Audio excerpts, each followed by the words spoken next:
প্রধানমন্ত্রী তারেক রহমান ওনার মা মরহুমা বেগম খালেদা জিয়া একদিন রাতে 2024 সালের জুন মাসের এক রাতে হৃদরোগে আক্রান্ত হয়েছিলেন। সেই হৃদরোগে আক্রান্ত হওয়ার পর রাতে ওনার ব্যক্তিগত চিকিৎসক ডাক্তার এজেডএম জাহিদ হোসেন তিনি রাজধানীর একটি হাসপাতালে অ্যাম্বুলেন্সের জন্য ফোন করেছিলেন। সেদিন বেগম খালেদা জিয়াকে অ্যাম্বুলেন্স দেয় নাই এবং জরুরি চিকিৎসার জন্য যেই ইনজেকশনটি প্রয়োজন হয় হৃদরোগে আক্রান্ত হলে সেই ইনজেকশনটিও দেয় নাই রাজধানীর হাসপাতাল ইউনাইটেড হাসপাতাল। এই যে অ্যাম্বুলেন্সগুলো এবং এই অ্যাম্বুলেন্সগুলো সরকারিভাবে মহাসড়কে 10 কিলোমিটার পর পর এই অ্যাম্বুলেন্স সার্ভিসটি থাকবে এবং সেখানে জরুরি চিকিৎসার যেই সরঞ্জামাদিও এই অ্যাম্বুলেন্সগুলোতে থাকবে।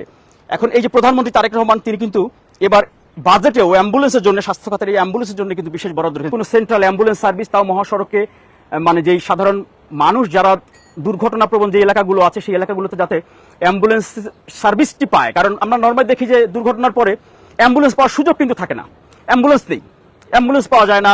তার ফায়ার সার্ভিস তারাও অ্যাম্বুলেন্স যেহেতু সরকারিভাবে অ্যাম্বুলেন্সের ব্যবস্থা নেই সেক্ষেত্রে কিন্তু দেখা যাচ্ছে যে না পাওয়াটা কিন্তু খুবই স্বাভাবিক অ্যাম্বুলেন্স না থাকার।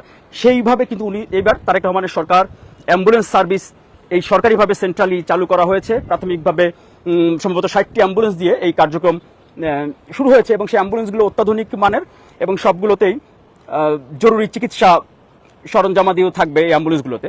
এবং সড়ক ভবনে এখন অ্যাম্বুলেন্সগুলো রাখা হয়েছে, পরবর্তীতে সেগুলো মহাসড়কের বিভিন্ন জায়গাতে শিডিউল অনুযায়ী দেবে এবং 999-এর সঙ্গে যুক্ত থাকবে। এবং যে ইতিহাসটা পেছনে ছিল খুবই বেদনার ইতিহাস, করুণ ইতিহাস, বেগম খালেদা জিয়া হৃদরোগে আক্রান্ত হওয়ার পর ওনাকে অ্যাম্বুলেন্স সার্ভিস দেয়নি, জরুরি সেবার জন্য চিকিৎসার জন্য ইনজেকশন সেটি দেয়নি রাজধানীর হাসপাতাল।